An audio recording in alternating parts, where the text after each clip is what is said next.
So several of you have reached out asking me about a bunch of people running around on YouTube claiming that Trump is canceling the FICO score. So in this video, I'm going to share with you exactly what's happening with the FICO score system, how it's going to change certain things, how it's going to leave certain things alone as is, and how you're going to be affected by the new changes in the scoring system for your credit. So let's get into it.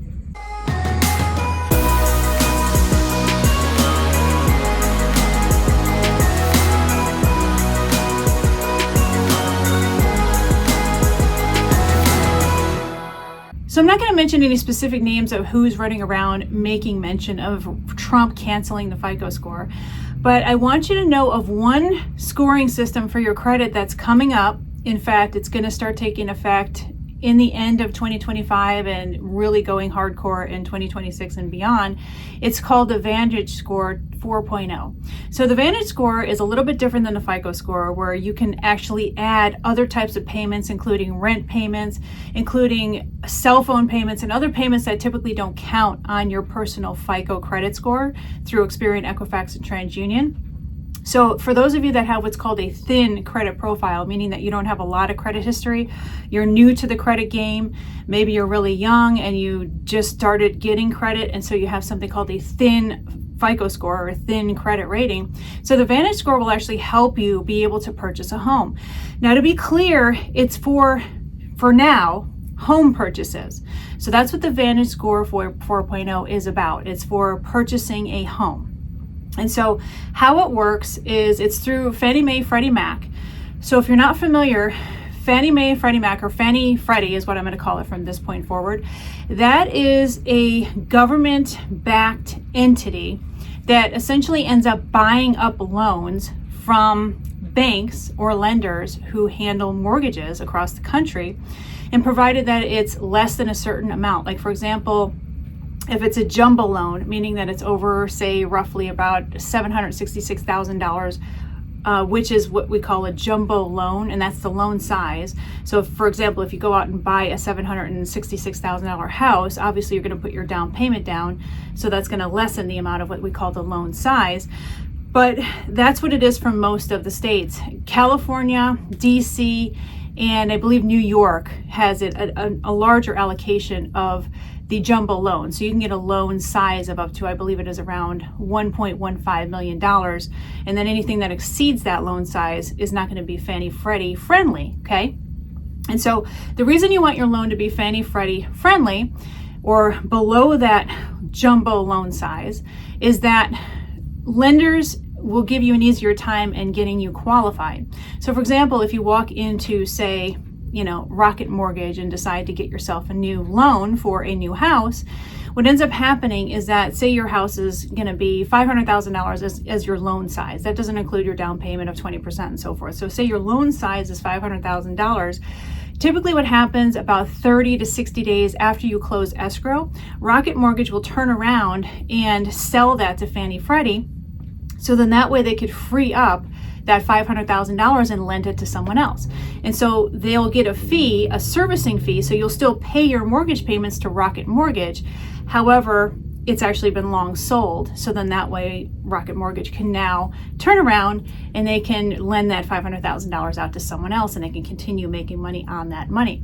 So that's why a lot of banks prefer conformity loans, so that they're Fannie Freddie friendly, so then that way they can do this and free up their funds, and remain liquid, so that they can continue making money in the business of mortgage lending, which is how they make money, right?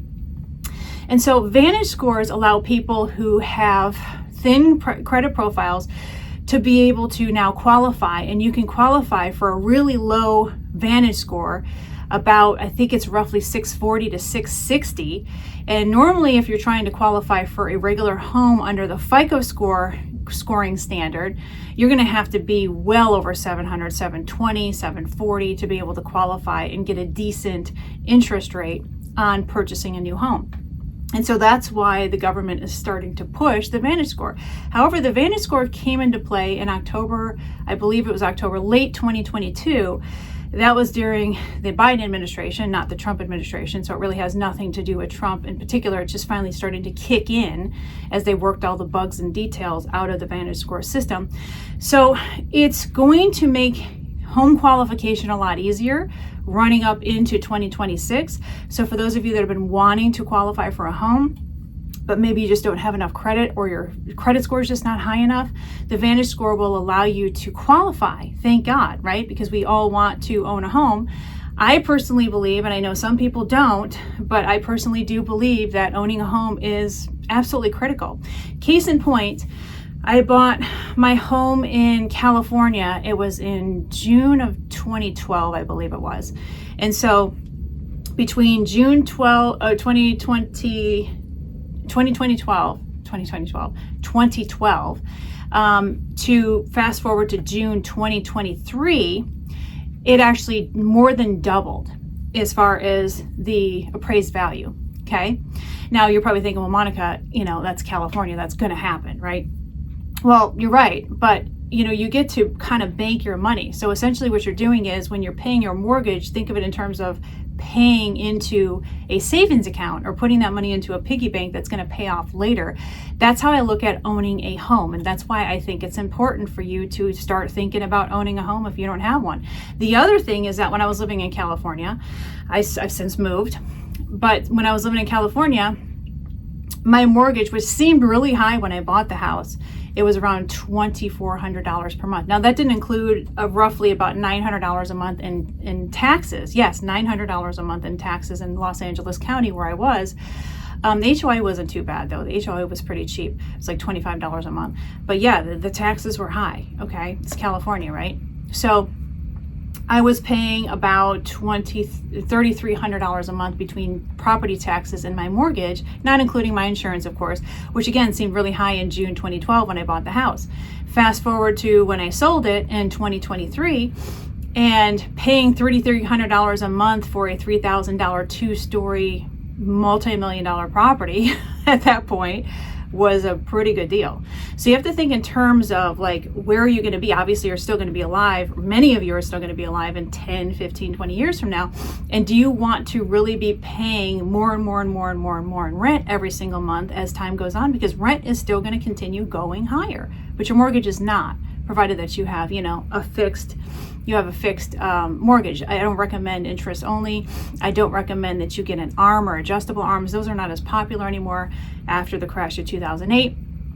But I do recommend that you look for and start thinking about buying a house. Now, you might think it's unaffordable and you might not think it's, within your reach, but with the VantageScore system, it actually is. So like I said, it's going to go full throttle in 2026, but there's not going to be a cancellation of the FICO score. Like for example, when you're buying a car, it's going to be, the FICO score system is still going to be used. When you're getting credit cards, the FICO score system is going to still be used. I predict that it's probably going to be used through in and throughout, probably till the end of time, okay? So Trump isn't canceling the FICO score. The FICO score will still be there. And if you're still trying to work on your credit because your credit sucks, then you're going to still continue working on improving your FICO score through Experian, Equifax, and TransUnion with all the stuff that I teach you on my channel. So then that way you can, make that a stronger tool to be able to borrow money in the event that you do want to buy a house or something else and you need to get credit. You need to increase your FICO score. So the VantageScore will allow you it'll allow you more leniency, but it'll also pick up things that you normally pay that you don't get credit for on your Experian, Equifax, and TransUnion reports. It will start to give you credit for that. So then that way you can qualify for a home.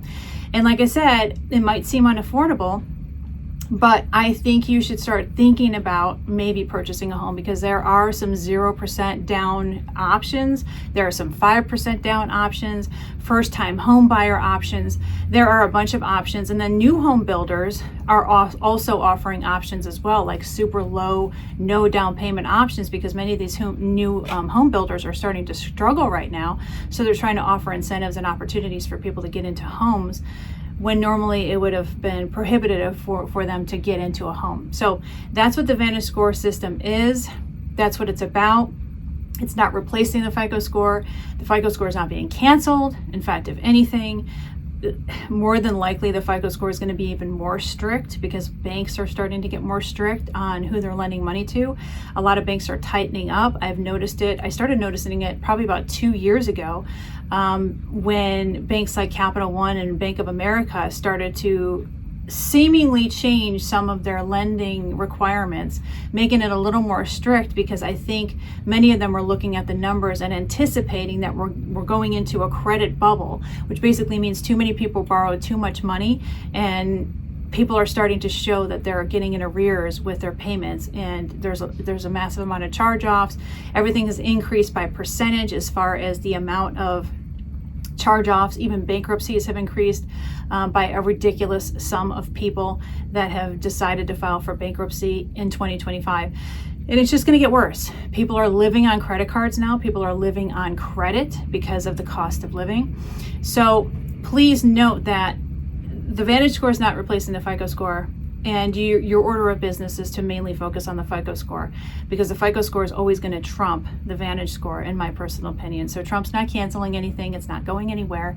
And I strongly urge you to take a look at my other credit videos if you want to, in fact, bolster your FICO score. I've had students who watch this channel, and over the course of a few months, they're able to increase their FICO score by 100 or 200 points. So you can do the same as long as you follow suit with everything I teach you. So if you want a free credit flow chart, meaning that I basically give you all the details and information that you need to be able to go through and go forth and fixing your credit to boost your FICO score as fast as possible, you want to join my free school group at school.com/Monica Main. And you can get my free credit flow chart. In addition to that, you can go to getdisputeletters.com or secretcreditletters.com to get all of my secret letters, including dispute letters that you want to use to be able to help increase and improve your FICO score, as well as deal with pesky credit collection agencies or people that are harassing you. I have tons of letters that you can use to help support you in your endeavor and journey in being able to, increase your FICO score. In addition to that, there's some free trainings and other bonuses as well. So again, getdisputeletters.com or secretcreditletters.com. But in the meantime, please note that nothing's being canceled, nothing's being taken away. And if I were you, I would seriously try to figure out a way to own a home if you don't already have one, because the Vantage score is going to allow you that opportunity, mostly coming up in 2026, and be able to buy a house so then you can essentially lock in that rental payment without worrying about a landlord constantly increasing that rent every single month. And then you're also building up equity over time, right? So that's what you essentially would like and want to do. And so if you can't afford it, just look for some zero down or new home buyer options and opportunities, because if you don't think that there's enough now, there's going to definitely be a lot coming up in 2026, especially with new home buyers who are going to be desperate to sell their properties because sales are slowing down quite a bit and there's a ton of inventory out there. And so there's going to be a lot of incentives for you to be able to get a home, especially if you're a first home buyer. So if you like this content, found it was helpful, give me a nice thumbs up, as well as subscribe to my channel. It helps me out a lot. This is Monica Main signing off, and I will see you in the next video.